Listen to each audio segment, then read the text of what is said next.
Hello everyone, आप सभी का बहुत-बहुत स्वागत है। आज की क्लास में पुनः हम सभी कुछ प्रश्नों को देखेंगे और ये प्रश्न है संस्कृत साहित्य एंड व्याकरण से। संस्कृत साहित्य जो यूपी, टीजीटी और जीएसटी प्रयोक्ता परीक्षा में पूछी जाती है ना? तो ये पाठ्यक्रम लगा हुआ है। तो इसमें हम सभी देखेंगे और इसमें 11 क्वेश्चन 10 क्वेश्चन तक हम लोगों ने कर लिया है। आज की क्लास में 11 नंबर के प्रश्नों को देखेंगे। श्री कृष्णस्य दौत्यम महान नाटककार भास द्वारा रचित किस नाटक में संकलित है? श्री कृष्णस्य दौत्यम, है ना? किसमें संकलित है? 4 ऑप्शन है कर्णधार, दूतवाक्यम, प्रतिमा नाटकम, बालचरितम। 11 नंबर का प्रश्न है और इसका करेक्ट आंसर हो जाएगा दूतवाक्यम। क्या होगा? दूतवाक्यम होगा। अब इसके अंतर्गत कुछ तथ्य हैं, पढ़ लेते हैं, यहाँ से प्रश्न बनने की उम्मीद है। तो श्री कृष्ण से दौत्यम महान नाटककार भास द्वारा रचित दूत वाक्यम नाटक में संकलित है। भास संस्कृत साहित्य के प्रसिद्ध नाटककार थे। कालिदास ने अपने नाटक में भास का नाम लिया है, जिससे माना जाता है कि ये गुप्त काल से या उससे पूर्व से संबंधित रहे होंगे। 1912 ईस्वी में त्रिवेंद्रम से गणपति शास्त्री द्वारा प्रकाशित कराए गए 13 नाटक भास्कृत माने जाते हैं। ठीक है, कितने नाटक हैं? 13। भास की नाटक परीक्षा में पूछे जाते हैं, जिनमें स्वप्नवासवदत्ता, प्रतिज्ञा, योगंधरायण, अभिमारक, दूतवाक्यम, उरुभंग प्रसिद्ध हैं। दूतवाक्यम को व्यायोग नामक रूपक के भेद के अंतर्गत रखा जाता है। आगे देखेंगे, दूतवाक्यम ऐसा व्यायोग है जिसकी कथावस्तु महाभारत के उद्योग पर्व से ली गई है। इसमें पुरुष पात्रों की अधिकता एवं स्त्री पात्रों की न्यूनता है ना? पुरुष पात्र अधिक है, स्त्री पात्र की संख्या कम है। दूत वाक्यम नाटक में श्री कृष्ण का दूत के रूप में वर्णन है। प्रश्न संख्या 12 देखेंगे। उत्तर रामचरितम प्रधान रस है। उत्तर रामचरितम का प्रधान रस है, कौन सा रस है? 4 ऑप्शन है। तो उत्तर रामचरितम यानी कि करुण रस प्रधान है। कैसा है? करुण रस प्रधान है। इसके विषय में थोड़ा देख लेते हैं। उत्तर रामचरितम का प्रधान रस करुण रस है। उत्तर रामचरितम किसकी रचना है? भवभूति की रचना है और इसमें कितने अंक हैं? 7 अंक हैं। और भवभूति की सर्वश्रेष्ठ रचना है ये। राज्याभिषेक के पश्चात राम के जीवन का लोकोत्तर चरित वर्णित है इसमें, जो महावीर चरित का ही उत्तर भाग माना जाता है। संस्कृत नाट्य साहित्य में मर्यादा पुरुषोत्तम श्री रामचंद्र के पावन चरित्र से संबंधित अनेक नाटक हैं, किंतु उसमें भवभूति का जो उत्तर रामचरितम है ये अपना एक अलग वैशिष्ट है। इसकी एक अलग ही विशेषता है ना? तो हम लोगों ने देखा उत्तर रामचरितम भवभूति की रचना है, करुण रस प्रधान है, 7 अंक हैं इसमें। ठीक है, आगे हम सभी देखेंगे। भारतीय भाषा विज्ञान की प्रसिद्धि मुनित्रयी में सम्मिलित नहीं है। भारतीय भाषा विज्ञान की प्रसिद्धि मुनित्रयी में सम्मिलित नहीं है। इसका करेक्ट आंसर क्या होगा? 4 ऑप्शन है पाणिनि, पतंजलि, कात्यायन, भर्तृहरि। प्रश्न संख्या 13। तो इसका जो करेक्ट आंसर हो जाएगा वो हो जाएगा डी, भर्तृहरि नहीं है। कौन नहीं है? भर्तृहरि सम्मिलित नहीं है। कौन कौन है इन्हें देख लेते हैं।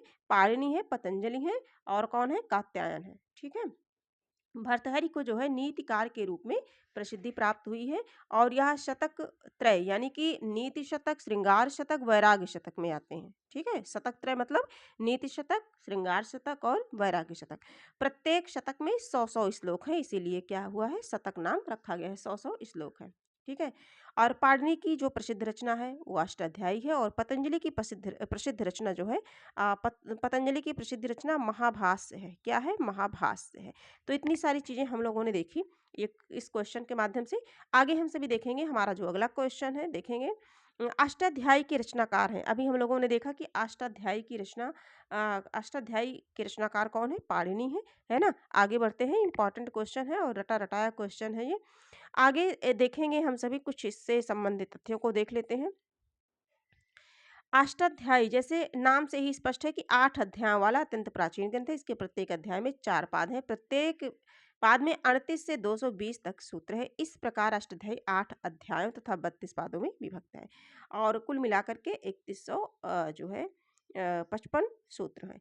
आगे हम सभी देखेंगे 15 नंबर का जो प्रश्न है, कालिदास ने अभिज्ञान शाकुंतलम में कितने प्रकार के छंदों का प्रयोग किया है? कालिदास की बहुत इंपॉर्टेंट रचना है यानी कि नाटक है विधा की दृष्टि से, अभिज्ञान शाकुंतलम। ठीक है, और इसमें छंदों का प्रयोग पूछा गया है तो 24 प्रकार के छंद हैं। कितने हैं? 24 प्रकार के छंद हैं। अब देख सकते हैं आपकी यूपी टीजीटी 2021 का पूछा बना हुआ प्रश्न है ये। 24 है, इसलिए डी वाला आंसर हमारा सही हो जाएगा। अच्छा बचाऊंगी। आगे देखेंगे 16 नंबर के प्रश्नों को देखेंगे हम सभी परिचित हैं इससे कि इसमें राजा दुष्यंत और शकुंतला के प्रणय, विवाह, विरह, व्याख्यान, पुनर्मिलन की सुंदर कथा है। कई बार हम लोगों ने पढ़ा है इसे डीपली। यह 7 अंकों में विभक्त है, इंपॉर्टेंट है, अंगिरस श्रृंगार है, आर्या छंद प्रमुख छंद है, ठीक है। और श्लोकों की संख्या 196 है। ये रहे इससे संबंधित इंपॉर्टेंट तथ्य। 16 नंबर का प्रश्न है, टीकाकार मल्लिनाथ ने कालिदास कृत कुमार संभव के कितने सर्गों पर संजीवनी लिखी है? किसने? मल्लिनाथ ने, ठीक है। 16 नंबर का जो प्रश्न है इसका करेक्ट आंसर हो जाएगा 8। क्या हो जाएगा? 8। देखिए जो टीकाकार मल्लिनाथ हैं इन्होंने कालिदास के जो कुमार संभव रचना है इस पे 8 सर्गों पर संजीवनी लिखी है। कुमार संभव में अगर पूछा जाए तो 17 सर्ग हैं। इंपॉर्टेंट तथ्य है ये। कुमार संभव महाकाव्य है जिसके प्रथम 8 सर्ग ही कालिदास द्वारा रचित माने जाते हैं। और मल्लिनाथ का पूरा नाम कोलाचल मल्लिनाथ था। क्या था? कोलाचल मल्लिनाथ था। ये भी ध्यान देंगे। और आगे हम देखते हैं कुछ है जैसे इनका जो समय है 14वीं से 15वीं शती माना जाता है। पंच महाकाव्यों यानी कि अभिज्ञान शाकुंतला, रघुवंशम, शिशुपालवध, किरातार्जुनीयम तथा नैषधीयचरितम पर इन्होंने टीकाएं लिखी। किसकी बात हम सभी कर रहे हैं? टीकाकार मल्लिनाथ। मल्लिनाथ का पूरा नाम कोलाचल मल्लिनाथ था। क्या था? कोलाचल मल्लिनाथ था और इनका समय 14वीं या 15वीं शती है। ठीक है, आगे हम सभी देखेंगे। 17 नंबर का प्रश्न है, इनमें से भास की कृति है। 4 ऑप्शन है हमारे सामने और हमें बताना है महाकवि भास। भास के विषय में कई बार हम लोगों ने देखा, भास के कुल 13 नाटक हैं। और जहाँ से प्रश्न बनते हैं तो इसमें इसका जो करेक्ट आंसर हो जाएगा वो हो जाएगा बालचरित। बालचरित हमारे बी ऑप्शन में है, इसलिए B is the right answer. ठीक है, आगे हम सभी देखते हैं श्रीहर्ष और नागानंद हर्षवर्धन की रचना है। देखिए श्री अ, एक मिनट देख लेते हैं। ये सारी चीजें तो उन्हीं का है, उर्भंग, चारुदत्तम आदि। जबकि बाल भारत के लेखक कौन है? राजशेखर है। बाल भारत के लेखक राजशेखर है। नैषधीय श्रीहर्ष की रचना है और नागानंद किसकी है? हर्षवर्धन की है। आगे हम सभी देखते हैं, अगर हमारा अगला प्रश्न है 18 नंबर का प्रश्न है, इनमें से कालिदास की प्रथम काव्य कृति है। इनमें से कालिदास की प्रथम काव्य कृति है। 18 नंबर का प्रश्न है तो ऋतु संहार है ना, 6 ऋतुओं का वर्णन है। ऋतु संहार गीति काव्य है और करेक्ट आंसर 18 नंबर का हो जाएगा डी। आगे हम सभी देखेंगे ये सारी रचनाएं हैं जो हमेशा बार बार चर्चा मैं करती रहती हूँ, फिर भी मैं एक बार पढ़ देती हूँ जिससे रिवीजन हो जाए। रघुवंशम, कुमार संभवम, मेघदूतम, अभिज्ञान शाकुंतलम, मालविकाग्निमित्रम, विक्रमोर्वशीयम। ये मालविकाग्निमित्रम से प्रश्न बना था। कालिदास संस्कृत भाषा के महान कवि और नाटककार थे। 19 नंबर के प्रश्नों को हम सभी देखेंगे। निम्न में से कौन सी एक रचना महाकाव्य नहीं है? चारों में से बताना है कि कौन सी एक रचना ऐसी है जो महाकाव्य नहीं है। तो ये है प्रसन्न राघव। क्या है? प्रसन्न राघव जो है महाकाव्य नहीं है। देखिए जयदेव कृत नाटक है प्रसन्न राघव, और जयदेव की जो अन्य रचनाएं हैं वो गीत गोविंद हो गया, रति मंजरी हो गया। ठीक है, शिशुपाल वध किसकी रचना है? महाकवि माघ की रचना क्या है? शिशुपाल वध ये किसकी है? माघ। माघ को घंटा कवि के नाम से भी जाना जाता है। कुमार संभव कालिदास की, ये सभी परिचित है। ठीक है, किरातार्जुनीयम भारत की रचना है। आगे हम सभी चलते हैं, 20 नंबर के प्रश्नों को देखते हैं। इनमें से कौन सी कालिदास की दूसरी रचना है? कालिदास की दूसरी रचना अगर बात की जाए तो कालिदास की जो रचनाएं हैं इनका प्रमाणिक क्रम नहीं है। ठीक है, अलग अलग विद्वान अपने अनुसार जो है रचनाओं का क्रम मानते हैं। और कालिदास की 7 रचनाओं में है, जैसे ऋतु संहारम हो गया, कुमार संभवम, मालविकाग्निमित्रम, विक्रमोर्वशीयम, मेघदूतम, रघुवंशम और अभिज्ञान शाकुंतलम। ठीक है, इसलिए ये प्रश्न जो बना था एग्जैक्ट नहीं बताया जा सकता कि दूसरी रचना कौन सी है। ठीक, आगे हम सभी देखेंगे। हाँ, यूपी टीजीटी 2016 का बना हुआ प्रश्न था और आयोग ने इस प्रश्न को इस मूल्यांकन से बाहर कर दिया था। आगे हम सभी देखेंगे 21 नंबर का प्रश्न है, मालती माधव किसकी रचना है? मालती माधव, तो मालती माधव किसकी रचना है? भवभूति की रचना है। देखिए महावीर चरितम, उत्तर रामचरितम, मालती माधव की तीनों रचनाएं किसकी हैं? भवभूति की रचनाएं हैं। मालती माधव में कितने अंक हैं? 10 अंक हैं। कितने अंक हैं? 10 अंकों का प्रकरण है जिसमें मालती और माधव की कल्पना प्रसूत प्रेम कथा वर्णित है।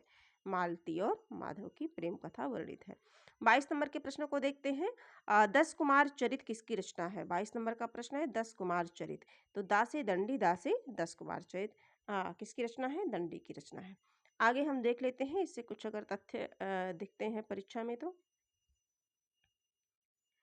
10 कुमारों के जीवन चरित्र को विभिन्न संदर्भों में प्रस्तुत किया गया है। भूमिका सहित आरंभिक 5 उच्छ्वास पूर्व पीठिका, मध्य का 8 उच्छ्वास, 10 कुमार चरित्र तथा अंतिम भाग या परिशिष्ट उत्तर पीठिका नाम से प्रसिद्ध है।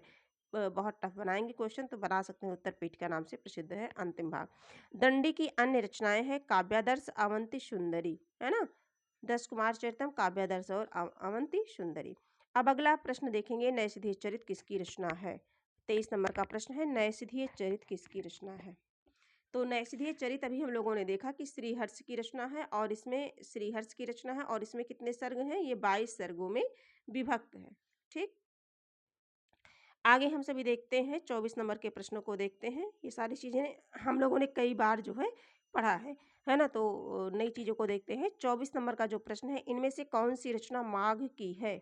माघ की एक ही रचना है मात्र, शिशुपाल वध, है ना। और शिशुपाल वध किसकी रचना है, महाकवि माघ की है। और ये कितने सर्गों में है पूछा जाता है, प्रश्न बनता है तो 20 सर्गों में विभक्त है। और इसमें कृष्ण द्वारा शिशुपाल के वध की कथा का वर्णन है। ठीक है, आगे अगर हम सभी देखें 26 नंबर के 25 नंबर के प्रश्नों को देखेंगे। सुख दुखात्मको रसः किसकी उक्ति है। सुख दुखात्मको रसा 25 नंबर का प्रश्न है। तो चारों ऑप्शन में से अगर हम बात करें तो रामचंद्र गुणचंद्र की है। किसकी है, रामचंद्र गुणचंद्र की रचना है। ठीक है, आगे देखेंगे हाँ, थोड़ा सा पढ़ लेते हैं। आचार्य रामचंद्र व गुणचंद्र ने नाट्य शास्त्र की प्रसिद्ध पुस्तक नाट्य दर्पण की रचना की। अब यहाँ से प्रश्न बनता है कि नाट्य दर्पण की रचना किसने की। तो नाट्य शास्त्र तो भरत मुनि की है, लेकिन नाट्य दर्पण की अगर बात होती है तो किसकी है, रामचंद्र गुणचंद्र की है। ये दोनों हेमचंद्र के शिष्य थे। ठीक है, इनका कार्यकाल गुजरात के सिद्धराज कुमारपाल और अजयपाल तीनों राजाओं के शासनकाल में रहा। कहा जाता है कि अंतिम राजा अजयपाल किसी कारण से क्रोधित होकर के इन्हें प्राणदंड दे दिया था। ठीक, आगे हम सभी देखेंगे 26 नंबर का प्रश्न है, सांख्य दर्शन के प्रवर्तक माने जाते हैं। सांख्य दर्शन के प्रवर्तक कपिल मुनि है। कौन है, कपिल मुनि है। डी वाला ऑप्शन हमारा सही हो जाएगा। अगले प्रश्न पर हम चलेंगे।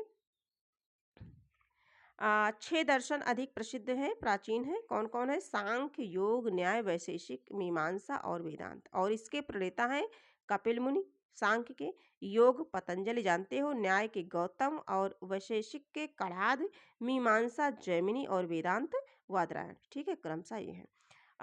27 नंबर का प्रश्न है, कालिदास के नाटकों में स्त्रियां तथा निम्न श्रेणी के पात्र किस भाषा में बोलते थे। 27 नंबर का प्रश्न है, किस भाषा में बोलते थे। LT 2018 का बना प्रश्न है। तो प्राकृत भाषा में बोलते थे। किस भाषा में बोलते थे, प्राकृत। बी वाला ऑप्शन हमारा सही हो जाएगा। अगले प्रश्न पर चलते हैं हम सभी।